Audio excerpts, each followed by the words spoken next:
फिर भी चाहेंगे कि कुछ खुलासा करें कि क्या नया आइडिया आप दे सकते हैं अगले चुनाव में जनता के बीच, क्या कहेंगे आप जाके? ये सवाल कि ये इनका अनहोली अलायंस है। नहीं, ये तो देखिए, ये सत्य है और तथ्य हम उसकी तरफ हम जा रहे हैं। ये एक सत्य ये है। दूसरा ये है कि हाँ, हमको जो जनमत हासिल होना चाहिए था नहीं मिला, और उसको लेने के लिए या वापस मांगने के लिए जो हमें करना पड़ेगा और जो आवश्यक है वो हम करेंगे, जिसमें बदलाव के बहुत सारे एस्पेक्ट हैं। उसमें केवल ये नहीं कि कैंडिडेट बदले जाएं, या कि ये नहीं है कि इलेक्शन का तरीका बदला जाए, या ये नहीं कि चंदा उनकी तरह उनकी नकल मारने की आवश्यकता नहीं। मैं ये कह रहा हूँ, वो जहां खड़े हैं जैसे हैं वो वैसा करेंगे। नहीं, उन्होंने कह दिया है कि जो राजनीतिक पार्टियां हैं वो भ्रष्ट हैं और हमने ईमानदारी का आइडिया दिया है। अब इसको काउंटर कैसे करेंगे? नहीं, हम ईमानदारी का आइडिया जो भी होता है हम अपनी पार्टी में मानते हैं कि हम ईमानदारी की आइडिया के ओरिजिनल ओनर्स हैं। हमारी पार्टी के जो आइकॉन्स हैं, अटल बिहारी वाजपेयी का अगर हम नाम लेते हैं, लाल कृष्ण आडवाणी का लेते हैं, दिल्ली के हमारे जो सबसे बड़े नेताओं का नाम लेते हैं, कोई आज तक उन पे उंगली नहीं उठा पाया है। और मैं ये मानता नहीं हूं कि मैं किसी पार्टी में शामिल होना चाहूंगा जिसको मैं अपने आप ऑनेस्ट और क्लीन नहीं मानता हूं। मैं ये कहना चाहता हूं कि मैं बीजेपी हूं और मैं तो आप ये कहेंगे जनता के बीच जाकर के कि ईमानदारी का जो तमगा लेकर के अरविंद केजरीवाल घूम रहे हैं, मैं सबसे बड़ा ओनर हूं ईमानदारी का? मैं ये नहीं कह रहा हूं किसी और को क्या करना चाहिए, मैं तो चाहूंगा सभी ये कह पाएं। आपके सामने चुनौती सबसे बड़ी वही है। लेकिन हम वही हैं। और क्या आप भ्रष्टाचार के मुद्दे पर ही वो आपको पटकनी दे रहे हैं? नहीं, वो गलत कह रहे हैं। कोई भ्रष्टाचार, देखिए कुछ दिन के लिए कुछ चलता है। वो कह रहे हैं कि एमसीडी में आप भ्रष्ट थे, दिल्ली में वो भ्रष्ट थे। गलत, उनकी समझदारी और उनकी समझ में कमी है। एमसीडी की जो प्रक्रिया है और जो उसका काम करने का ढंग होता है वो सेंट्रल अथॉरिटी के अंडर होती है। वो एमसीडी जो ये गलत फहमी है कि बीजेपी चलाती है, गलत फहमी है। हम केवल पीपल्स रिप्रेजेंटेटिव वहां पहुंचकर लोगों की वहां तक बात पहुंचा सकते हैं, बजट पे थोड़ा अप्रूवल देते हैं, इससे ज्यादा वहां पे हमारे लोग। ईमानदारी के ओनर आप हो गए। ईमानदारी के ओनर हम होना चाहेंगे और होंगे। आप ये कह रहे हैं कि आप हैं बिल्कुल। आप ये कह रहे हैं कि आप हैं। हम हैं, होना चाहेंगे, और अगर कुछ कमियां हैं उनको और दूर करके और साफ होना चाहेंगे। अरविंद केजरीवाल नहीं है। अरविंद केजरीवाल हो सकते हैं, हम उस पर टिप्पणी थोड़े कर रहे हैं।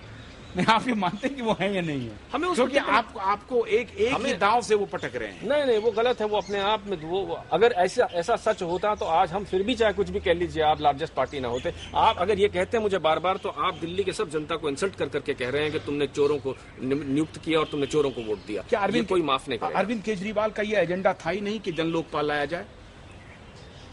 अब अगर आप देखें, उनका रवैया देखें तो लगता सचमुच ये है, बल्कि ये मानना पड़ेगा कि शायद सबसे बड़ी अड़चन लोकपाल के आने में शायद यही लोग थे जो उसको चाह रहे थे। अगर आप इसको इस रूप में, जिस रूप में लोकपाल लाया गया है, उसको आप इसका मतलब समर्थन है जिसको वो कह रहे हैं लोकपाल है?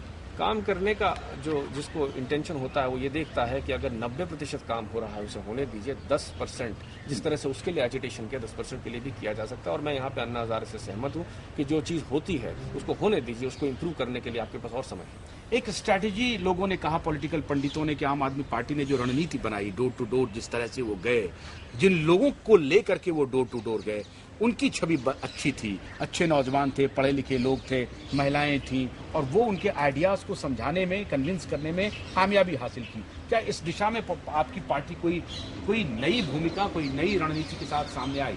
देखिए, ये जो डोर टू डोर कैंपेनिंग जो होता है, हर पॉलिटिकल पार्टी का एक ट्रेडिशनल तरीका होता है काम करने। लोग कह रहे थे कि आप रैली पर ज्यादा केंद्रित थे, बड़े नेताओं की रैली हो रही थी, और ऐसा लग रहा था कि बड़े नेताओं के करिश्मे से आप निकल जाएंगे। बेशक वो होता है, वो भी होता है, लेकिन जब कैंडिडेट अपना इलेक्शन लड़ता है तो वो बड़े नेताओं के किसी और इलाके में रैली पर नहीं डिपेंड करता है। उसका अपना एक ग्रुप होता है काम करने वालों का, वर्कर का, कार्यकर्ताओं का, और हम यही करते हैं। और ये सचमुच में देखा जाए तो ये तो बीजेपी की ओरिजिनल स्टाइल ऑफ वर्किंग ये हुआ करती थी और यही है।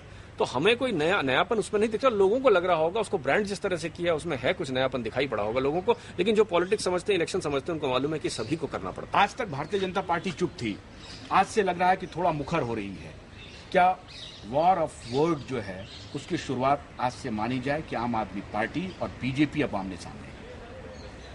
हम उस हर पार्टी से लड़ेंगे जिसके साथ हमारी फंडामेंटल अप्रोच मैच नहीं करती है। जो पार्टियां कश्मीर के मुद्दे पे, बाटला हाउस एनकाउंटर पे, इन ऐसे अहम मुद्दों पर इन आइडियाज को मिलिटेंसी और एक्सट्रीमिज्म और सेग्रीगेशन और सेपरेशन की बात करते हैं, उनसे हम साथ नहीं चलेंगे, उसको हम अपना ओपोनेंट मानते हैं, हम उसके खिलाफ काम करेंगे। आपके खिलाफ लड़ाई उन्होंने ईमानदारी और भ्रष्टाचार पर लड़ी, और हम ये कह रहे हैं, और आप कह रहे हैं कि उनको बाटला हाउस पर ले जाएंगे, उनको कश्मीर के मुद्दे पर पूछेंगे।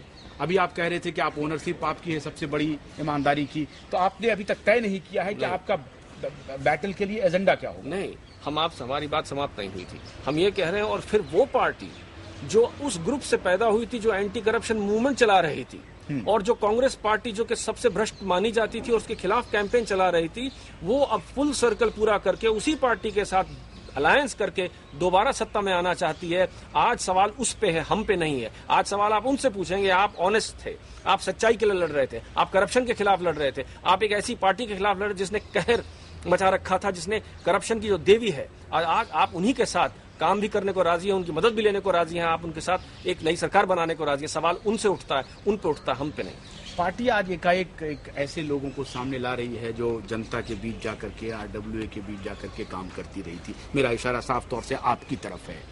तो लग रहा है कि अब पार्टी चेत रही है, उनको लगता है कि इस तरह के कुछ हथकंडे अपनाने पड़ेंगे क्योंकि अरविंद से मुकाबला करना है। हथकंडे न कहिए, यूं कहिए कि बेसिकली जो कांटेक्ट प्रोग्राम होता है और जो लोगों तक पहुंचने की प्रक्रिया होती है, उसमें अगर बाधा आए या उसको आप इग्नोर करें तो उसका नुकसान होता है। हमने माना है कि मिडिल क्लास वोट थोड़ा सा हमसे शिफ्ट हुआ है, और उसको दोबारा वापस लाना हमारे हक में भी है और हमारा काम भी है, और हम इसमें पूरी तरह से सक्सेसफुल भी होंगे।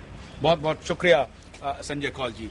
तो ये संजय कौल थे, और अब बहुत दिनों बाद भारतीय जनता पार्टी ने संजय कौल के जिम्मे एक जिम्मेदारी दी है कि जो लोग इनसे छिटक के आम आदमी पार्टी में चले गए हैं, क्योंकि इनकी क्रेडिबिलिटी कम से कम पार्टी जानती है कि सड़कों पर लोगों को जोड़ने में महारत हासिल है। संजय कौल को अपने विचारों और अपने आचरणों से प्रभावित करते रहे हैं दिल्ली की जनता को। अब देखना यह है कि आने वाले दिनों में आम आदमी पार्टी के तरफ से बड़े शोरमा और बीजेपी के नए शोरमा किस तरह से दोनों पार्टियों को लाभ पहुंचाने की स्थिति में होंगे। आशुतोष पाठक, स्पाई।